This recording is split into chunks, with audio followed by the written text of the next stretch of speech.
এখানে দেখো কোষ ঝিল্লির বিভিন্ন অবস্থা, অর্থাৎ কোষ ঝিল্লির মধ্যে আমরা জানি তো কোষ ঝিল্লি একদম এরকম সমান হওয়ার কথা, তাই না? কিন্তু আসলে কি হয় না, এরকম গোল হয় না, এরকম এরকম গোল হয় না, ঠিক আছে? এরকম পুরোপুরি গোল হয় না। অবস্থা ভেদে প্রয়োজনে বিভিন্ন কারণে কি হতে পারে, বিভিন্ন ধরনের অভিক্ষেপ তৈরি হতে পারে। তো এই গোলের উপরেই তো বিভিন্ন অভিক্ষেপ করবে, তাই না? তো কোনো কোনো জায়গায় আচ্ছা কোনো কোনো জায়গায় তাহলে কি হবে,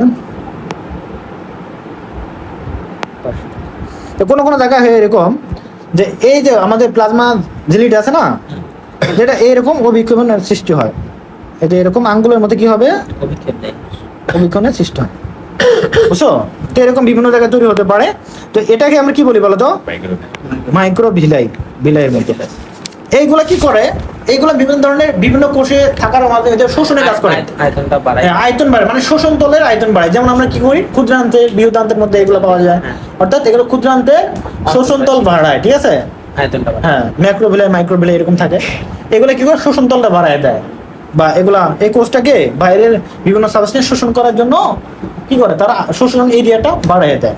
তো এগুলোকে বলে আমরা মাইক্রো ভিলাই, আঙ্গুলের মধ্যে প্রক্ষেপণ তৈরি করে। ওকে, তো এটা বললাম, এটা প্রথমটা, এটা তাহলে তৈরি হয় মেনলি। এগুলো কোন কোষগুলোতে বেশি দেখা যায়, অন্ত্রের কোষগুলোতে বেশি দেখা যায়।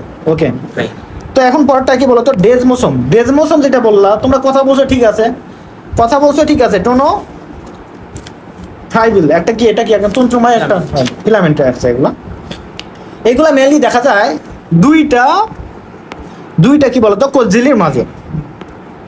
দেখো আমরা মেনলি জানি কি বলতো, কোষ ঝিল্লি এরকম না, মনে করে একটা কোষের কোষ ঝিল্লি এটা, ঠিক আছে? মেনলি এগুলো কোথায় দেখা যায় বলতো, প্রাণী কোষে, কিন্তু প্রাণী কোষ। আচ্ছা, এটা একটা কোষ ঝিল্লি,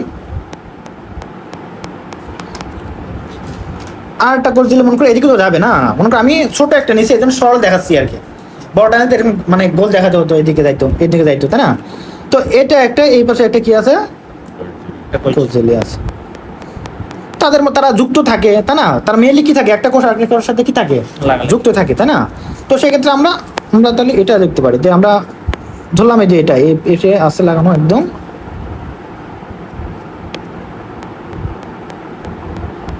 তো দুইটা কোষ ঝিল্লি লাগানো আছে পরস্পর, না? আচ্ছা, তো জেনারেল এইভাবে থাকার কথা। তবে কিছু কিছু জায়গায় দেখা যায় যে এই যে মাঝের অংশটা কি হয় না, ভেঙে যাবে না, এই যে এইরকম যাবে,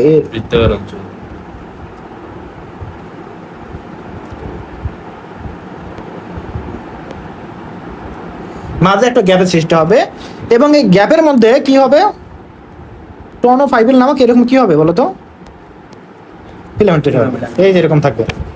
এই মাঝে এরকম ফিলামেন্টগুলো আছে না, এই দেখো না ফিলামেন্ট মতো, রশির মতো, এইগুলাকে বলা হয় কি বলতো, টোনোফাইবিল ফিলামেন্ট, মানে এরকম গ্যাস সৃষ্টি হয়, বুঝছো? তো এটাকে বলা হয় টোনোফাইবিল ফিলামেন্ট, বুঝতে পারছো? তাহলে এটাকে কি বলবো আমরা, এই যে এইটাকে কাঠামোটাকে কি বলবো, ডেসমোসোম। তো আশা করি বুঝতে পারছো। তো দেখো আরেকটা, ফ্যাগোসাইটিক ভেসিকল আর পিনোসাইটিক ভেসিকল। ভেসিকলটা অনেকটা কি বলতো, ভ্যাকুলের মতো, মানে গহ্বরের মতো সৃষ্টি করে। তো এগুলো আসলে কেমন, তো এখানে দেখাই আমি আবার। তো দেখো এই যে ফ্যাগোসাইটিক ভেসিকল এবং পিনোসাইটিক ভেসিকল, দুইটা জিনিস বললাম না। এর মধ্যে যেটা আছে হলো কি বলতো, ফ্যাগোসাইটিক ভেসিকল। ফ্যাগোসাইট মানে কি, ফ্যাগোসাইট বা ফ্যাগোসাইটোসিস মানে কি, অর্থাৎ অর্থাৎ কঠিন জাতীয় বস্তুকে ভক্ষণ করা, কঠিন পদার্থ থেকে। আর পিনোসাইটোসিস মানে কি, তরল জাতীয় পদার্থ থেকে ভক্ষণ করা। তো কি করে, যে কঠিন জাতীয় পদার্থকে ভক্ষণ করার জন্য এই যে আমাদের কোষ প্রাচীর আছে না, মানে কোষ ঝিল্লি আছে না, এটা এই যে এদিকে উঠে বাইরের দিকে কি করবে, প্রথমে ভিতরে নিবে, এই যে এইরকম একটা কি করবে, হ্যাঁ বুঝছো? এই যে এখানে কি করবে, তাহলে কোন কোন পদার্থকে এখানে নিবে, নেওয়ার মাধ্যমে কি করবে, এটা ধীরে ধীরে বন্ধ করে দিয়ে ভেতরে কি করবে, এটা পাস করে দিবে, বুঝছো? এরকম করবে। হ্যাঁ, তাহলে এটা হলো কি বলতো, ফ্যাগোসাইটিক ভেসিকল।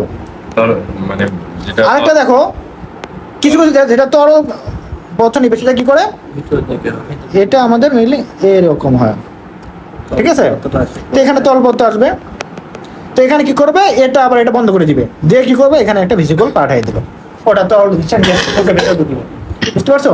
তো এই মিলে এইভাবে মিলে একটা কোষ কঠিন বস্তু এবং তরল বস্তু ইনটেক করে থাকে, ঠিক আছে, গ্রহণ করে থাকে। তো এটাকে কি বলা হবে তাহলে বলো তো?